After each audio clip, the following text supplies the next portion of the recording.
Sounds like there's an audio problem. What a great start. Can you hear me now? Sounds like a commercial. Can you hear me now?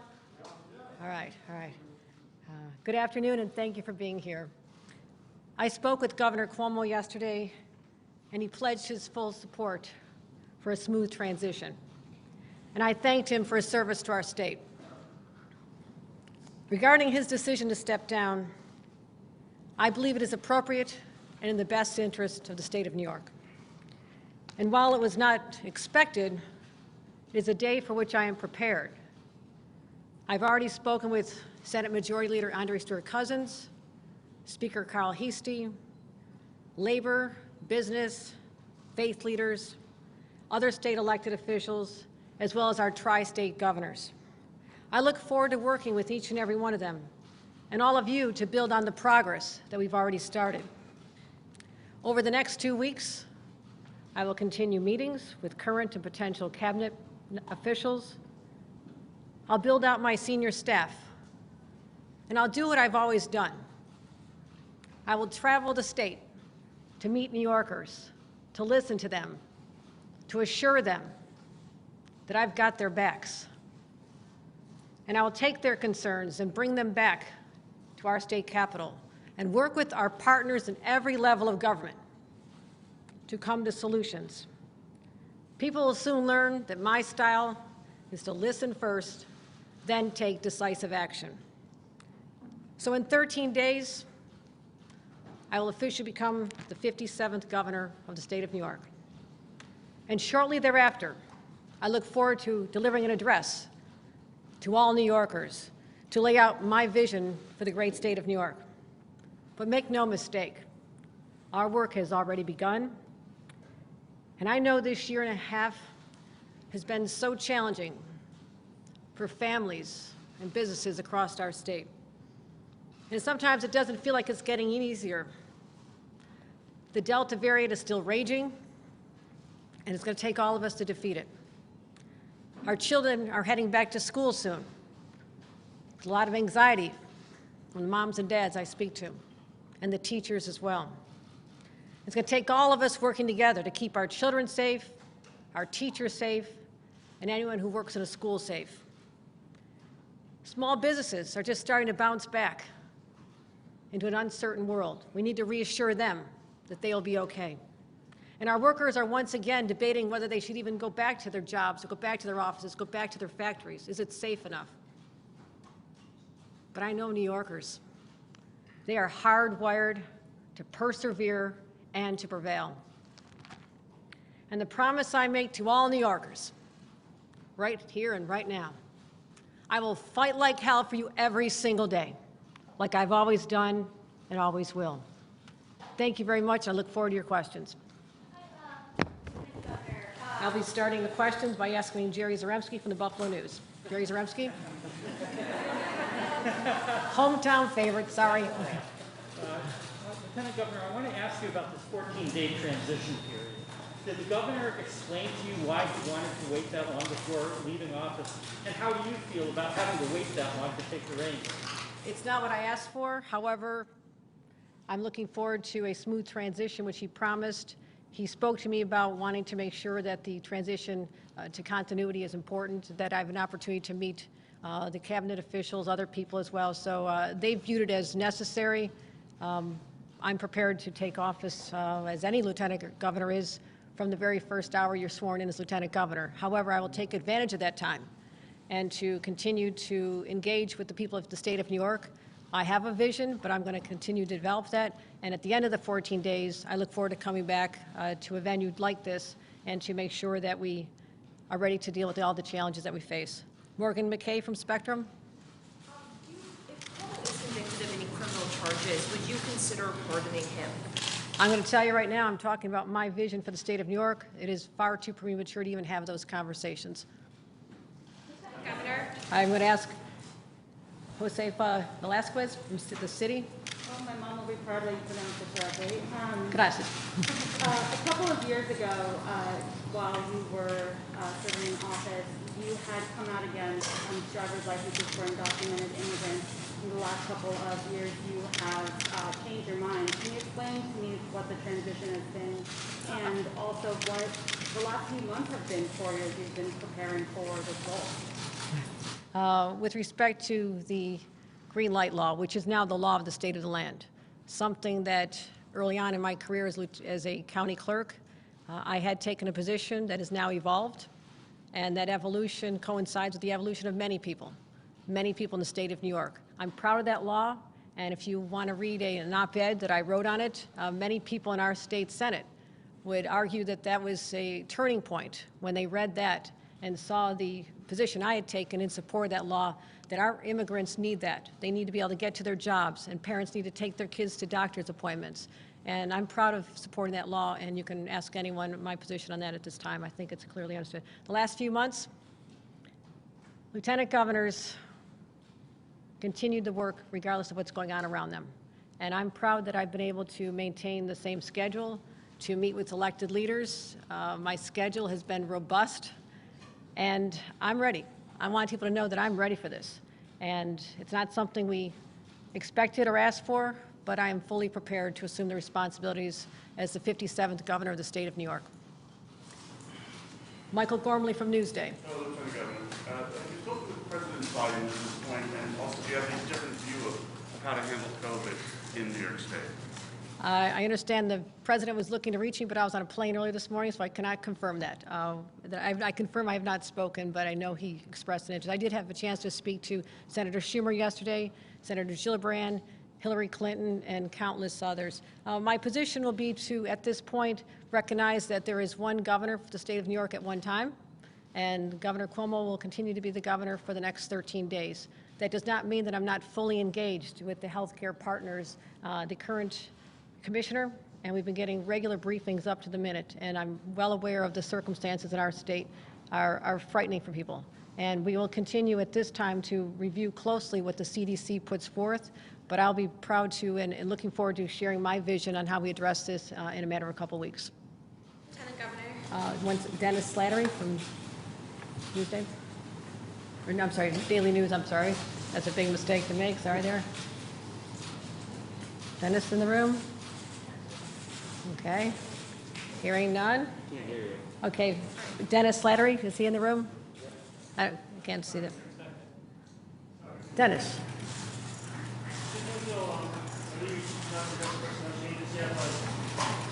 Budget director is tied to the FDA. Is somebody you thought about already? It's a very important position that you have to consider with that. It has been about 24 hours. I'm meeting with all the cabinet officials in the next few days, and I'll be making those decisions shortly, and I'll be happy to announce them in 2 weeks. Also, we are looking for Dan Clark from PBS Now.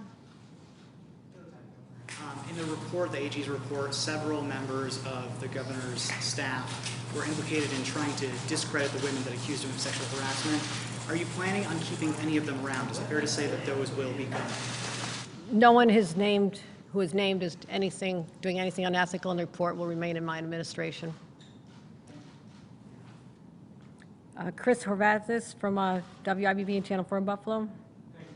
The word toxic has been used to describe the work environment in the executive chamber. So to follow up on what's been asked, do you agree or take issue with that term being used to describe it, and to what extent, given that fact, do you see the need to have turnover?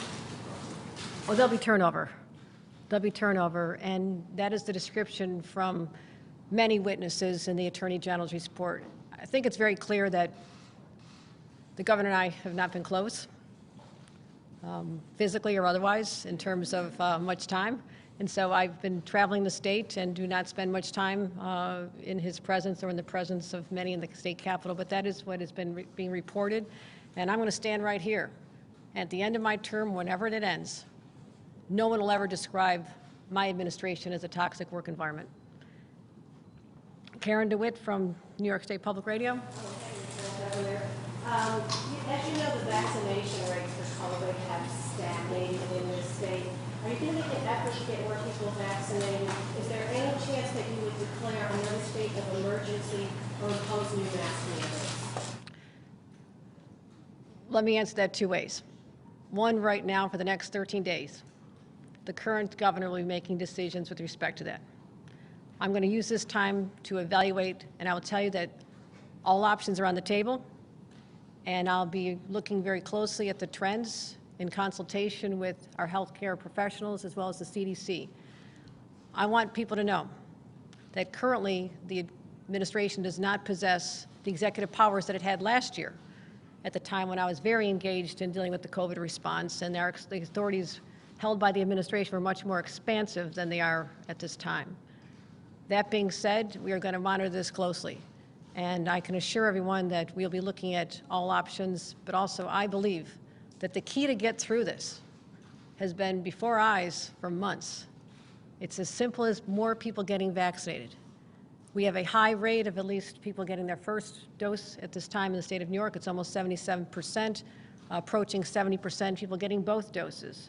That's good news, but there is a lot of concern about the children between ages 12 and 17, as well as we'll see what happens with respect to any decisions by the CDC or the FDA to allow younger children to be able to be vaccinated. So I think the answer is very simple.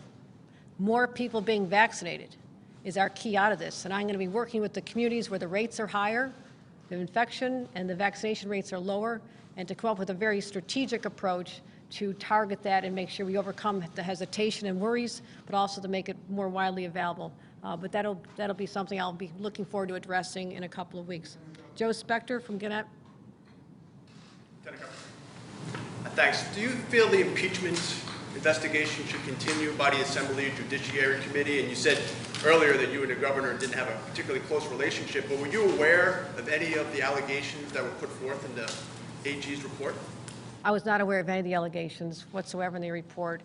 The report stands on its own, and I've been in this business long enough to know that it's not the purview of the New York State governor to dictate to the New York State Assembly or to the Judiciary Committee on what actions they should take next with respect to anything, particularly impeachment.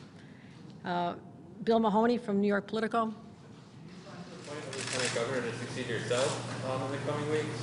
And do you have any thoughts on who that might be? Certainly a lot of people have reached out to me. It's going to be, I'm really excited about working with the next lieutenant governor who will be named within the next few weeks. Currently we're considering a number of individuals. The fortunate thing for me is that I've spent so much time in 7 years getting to know many elected officials and community leaders personally at a friendly level, so I understand who they are. So it'll be someone who is no stranger to me, but also someone that'll carry on the vision of my administration, which is to continue these strongly progressive policies to take this state forward, to get us out of COVID as soon as possible, and to rebuild back this great state of New York. Now we're going to take questions on Zoom a little bit, so the board is participating there. Operator, can you please load those questions up, please?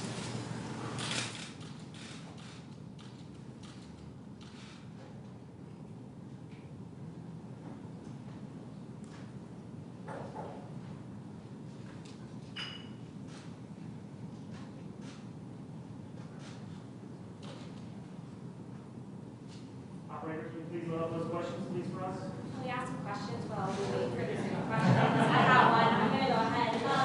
Lieutenant Governor, a lot of people look at you as a part of the Cuomo administration because you are a part of the Cuomo administration. How will you restore the trust in the executive office, being that you are a part of the Cuomo administration? First of all, many people have supported the policies of the Cuomo administration. There is a strong legacy of accomplishment. I was out there fighting in the streets to raise the minimum wage. I was out there fighting for paid family leave. I've been the champion of policies to eradicate the specter of heroin and opioid abuse, something that has touched my family personally. Child care issues. I've been out there making the announcements on affordable housing, clean energy, economic development. So that will continue. Those policies will continue and even be more enhanced. But with respect to the particular environment and the reputation of the current administration, I think it's pretty clear that, and it's no secret, that we have not been close and I've not been associated with that. So I know the job. I fought for the same policies. That's why I'm more prepared than anyone could possibly be for this position. And will you release the nursing home data? Will you release the nursing home data that in the alleged cover-up? Will you release it? My administration will be fully transparent when I'm governor. I'm not governor yet. All right, this isn't gonna work, team. Okay. I want to, first of all, please wait. If there's not any virtuals, I'm sorry to the virtual world out there.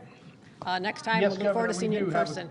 we do have a question Yes. for you, Governor. Your Yes. next question does come from Andrew Donovan of Okay. WSYR in Syracuse.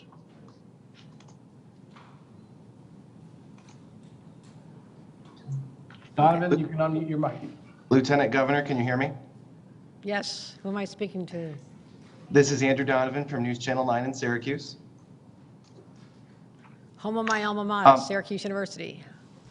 I was going to say, you're not shy to remind people you're a Syracuse University alum. So I'm wondering what your message is to the people of Syracuse. A couple of specific things. The state fair starts in a matter of days, and I think people are worried about its capacity and mask wearing and vaccination status with that big event approaching.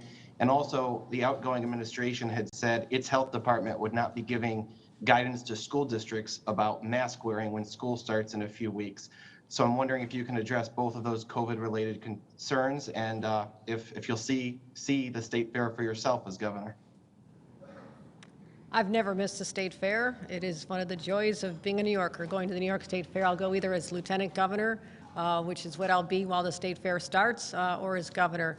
I understand the concerns. However, I just want to remind everyone that I'm not responsible for the policies with respect to that at this time. I'm still lieutenant governor, and there's one governor at a time in the state of New York. But I look forward to returning to Syracuse. It's a place I know well. It's a place where I cut my teeth in activism, and look forward to returning for the state fair and eating all that great food. And the Erie County Fair, which is my hometown, actually starts today in Western New York. So I'll be at that fair as soon as I find my way back to Western New York. I was wondering, do you think that there's another mechanism for people who want more accountability, like a special prosecutor? I think we're on Zoom right now. Excuse me 1 minute. We are, Governor. Your next question comes from Tara Rosenblum of News 12. Tara, please unmute your microphone.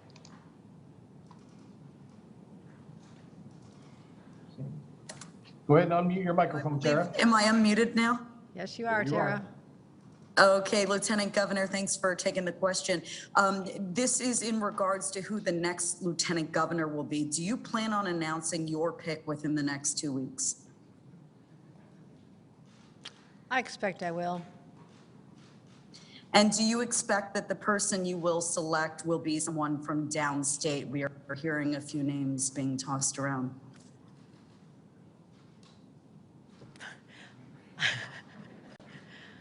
I love upstate, I love downstate, I love the whole state, and there are so many qualified individuals, but I'm cognizant of the need for diversity and an inclusive ticket, and I'm going to name someone that I believe the state will be familiar with and would be very proud of, but the process is still in its early stages. That's all we have time for. Folks,